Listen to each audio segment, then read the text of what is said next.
I want to get a few questions out so that everyone understands your circumstance.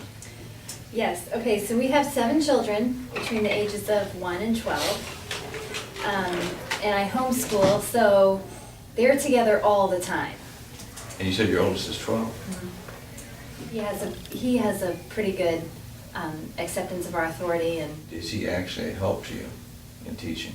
yes, That's very important. mhm, Do they recognize him as the boss? most of the time, So you say he holds authority with them? pretty well? definitely. Like, he can put people in timeout, and they go. And so they would go along with that? That's a really important thing. You fundamentally have a 12-year-old with sounds to me like who's a fairly responsible kid who has goodwill toward what he's doing, for the most part. That's a wonderful condition to have with a 12-year-old. You can't, it's just a wonderful thing to have. And what you can do now is you can really develop this and move him into becoming a third adult in the home, because that's where he's going. He's becoming the third adult in the home. If you can get 3 adults in the home, you're going to have a lot of your problems under control. Does your 12-year-old get an allowance? Yes, This is an easy transition for a kid who's already on an allowance. It would be to give him an additional amount of money and call it a maturity fund. Have you done this? mm-mm, Maturity fund would be for whatever you want it to be that would say he's more mature than he used to be. And what would be signs of maturity? using a kind voice when asking someone to do something. Okay, instead of speaking to the barking children, at speaking to the them. children the way you're directing him. Mhm. Okay, let's say that we were to give him an extra few bucks in his allowance and name it as a maturity fund. And you would say to him in the morning, you'll be help working with the younger children today, I want you to remember, don't speak to them that way. I do it sometimes myself, and I'd like for you to correct me when I do, because I don't want to do it anymore.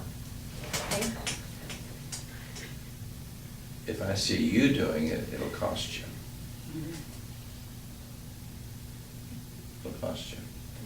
Okay. The money comes in once a week with the allowance, the maturity fund, and the bill comes in for making a mistake in the way you talk to the kid on Tuesday.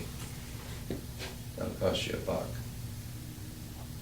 Now, all this is doing is bringing up to a conscious level. He's thinking, I must conduct myself well in this moment. That's all you're trying to do.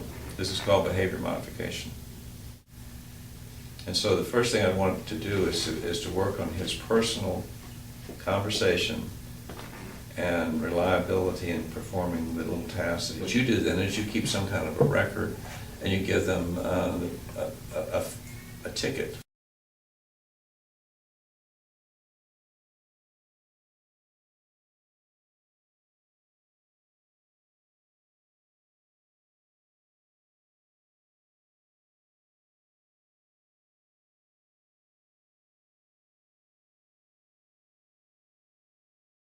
I'd give him an extra boost for maturity. I would define maturity. It has to do with the way you talk to your brothers and sisters. It has to do with the way you get your jobs done without me telling you to, whatever else you want to throw at maturity. And then just give him a bill. I think a 12-year-old is a wonderful resource right now to solving a lot of stuff. And I would spend a lot of time on working with a 12-year-old and cultivating this idea that